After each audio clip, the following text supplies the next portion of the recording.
Kasih karunia dan damai sejahtera dari Allah Bapa kita dan dari anaknya Tuhan Yesus Kristus menyertai kamu sekalian. Amin. Shalom saudara-saudari, sahabatku semua di dalam nama Tuhan Yesus.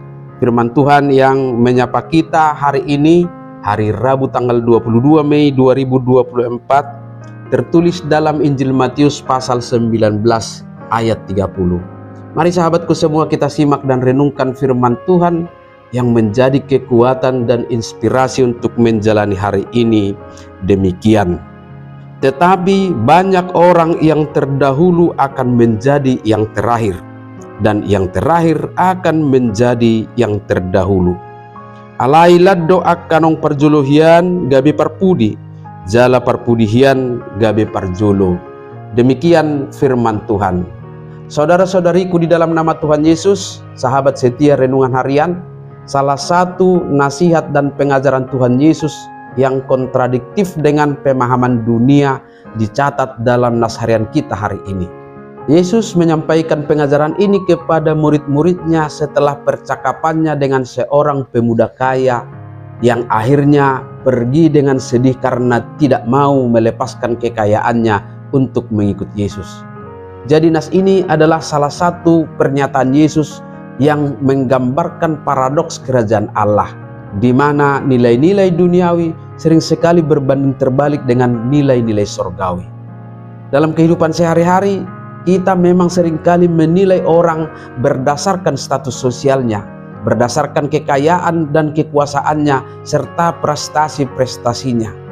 Namun, Yesus mengajarkan bahwa di dalam kerajaan Allah, ukuran yang digunakan berbeda. Mereka yang mungkin dianggap rendah atau kurang penting dalam pandangan dunia bisa menjadi yang paling mulia dan paling berharga dalam pandangan Allah. Maka lewat itu kita diajak untuk memeriksa kembali nilai-nilai apa yang kita pegang dan bagaimana kita menilai orang lain. Apakah kita melihat dengan mata duniawi atau dengan mata rohani kita? Lalu nilai apa yang membuat paradoks ini? Dalam nas sebelumnya, Yesus menyampaikan bahwa kerendahan hati dan kerelaan melayani menjadi nilai yang sangat penting. Yesus mengajarkan bahwa untuk menjadi besar dalam kerajaan sorga, seseorang harus menjadi hamba bagi semua. Yang secara sederhana dapat kita pahami bahwa kesediaan melayani dengan kerendahan hati menjadi syarat untuk menjadi besar dalam kerajaan sorga. Bukan status sosial terhormat, bukan kekayaan yang melimpah, dan bukan kekuasaan yang tinggi di dunia. Dan inilah yang mengingatkan kita untuk mau melayani sesama dengan tulus dan kerendahan hati. Sahabatku semua, firman Tuhan ini menjadi sukacita bagi kita karena disinilah nyata keadilan Tuhan yang mengapresiasi keberadaan manusia yang hidup dalam kerendahan hati, sekalipun tidak memiliki sesuatu yang membuatnya berharga di hadapan manusia. Tuhan Allah adil dan pasti memperhatikan hati serta motivasi kita, bukan hanya tindakan lahiriah kita.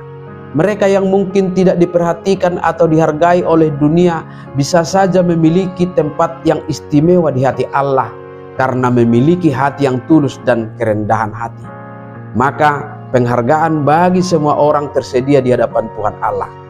Pernyataan Yesus tentang yang terakhir akan menjadi yang pertama memberikan penghargaan bagi mereka yang merasa tersisih, yang terlupakan atau dipandang rendah.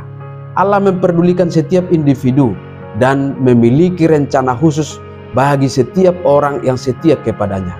Maka sahabatku semua, jika saat ini tidak memiliki harta kekayaan yang banyak, atau tidak memiliki jabatan yang tinggi yang menjadi alasan bagi orang lain untuk menghargaimu, jangan putus asa jika merasa kurang dihargai. Milikilah hati yang setia dan tetaplah rendah hati, dan percayalah di hati Tuhan engkau memiliki tempat, dan bagimu ada rencana yang indah dari Tuhan Allah kita. Amin. Selamat beraktivitas, Tuhan memberkati.